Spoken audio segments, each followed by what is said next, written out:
Lust is not just a bad habit, it's self-betrayal. Every time you give in to lust, you feel it, that quiet shame, that emptiness, that voice that says, "This isn't who I'm supposed to be." But instead of confronting it, you escape again and again and again. And that's how it traps you, not with force, but with comfort, not with pain, but with pleasure that slowly poisons you.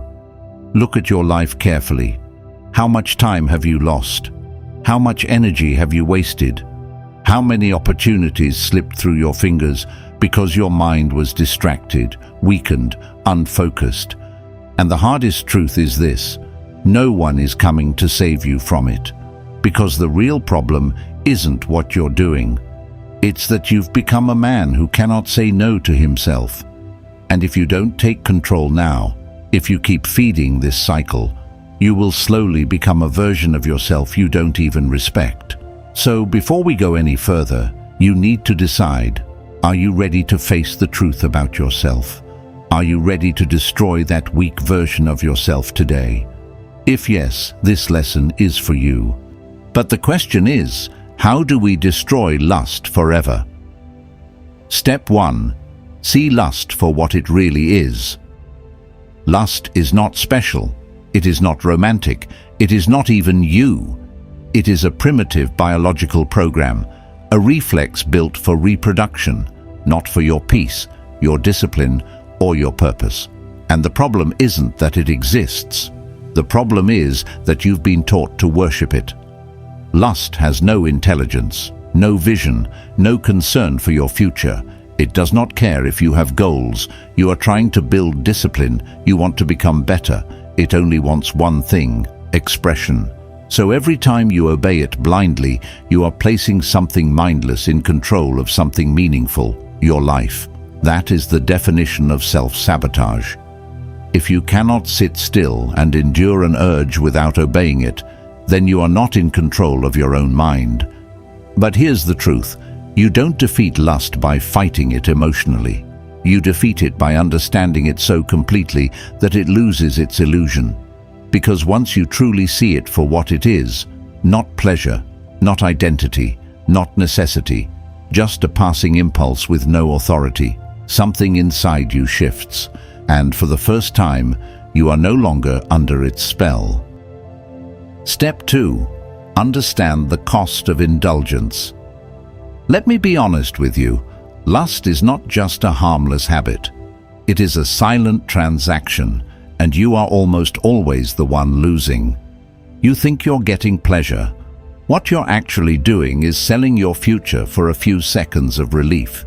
Every time you give in, you reinforce a dangerous pattern. You start procrastinating more. You become mentally soft without realizing it. This is exactly what Epictetus warned about when he said, "Discipline in small things determines your strength in great ones." Because the brain doesn't separate habits. If you cannot say no to yourself in private, you will not stand strong in public. Lust is not your biggest problem. What it teaches you about yourself is.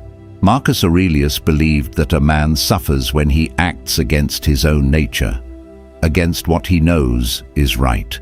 Every time you act against your higher self, you weaken your identity. And over time, this creates something dangerous. You trust yourself less. You respect yourself less. You expect less from yourself. But remember, confidence is not built by what you say. It is built by the promises you keep to yourself, and lust makes you break them again and again. So, stop negotiating with it. 3. Replace. Do not just resist. Here is where many fail. They try to suppress lust without replacing it, and suppression alone creates tension that eventually explodes. The Stoics understood balance. You must redirect your energy. Lust is not just desire. It is unused energy seeking expression. So give it a higher purpose. Channel it into physical training. Channel it into learning a skill. Channel it into building something meaningful. Seneca taught that energy, when undirected, becomes chaos, but when guided, becomes greatness. Do not fight lust with emptiness, fight it with purpose. 4.